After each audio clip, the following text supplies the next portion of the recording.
Kaj se da videti in početi na Kočevskem? Veliko kolesarske poti so čudovite, Kolpa je za aktivno preživljanje prostega časa krasna. Pohodništvo je super izkušnja. Ena najlepših poti so zame v delu Kočevske, kjer najdemo tudi pragost Krokar, tamle.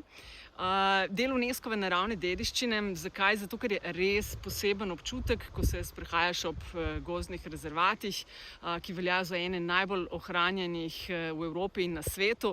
Ko veš, da si gorske poti deliš z divjadjo, z medvedom in risom, bolj neokrnjene narave kot na Kočevskem boste res težko našli. Zrak je čist in svež, ni gneče. To je zame eden največjih plusov. Ja, je divje. Na Kočevskem divje, ampak prijazno.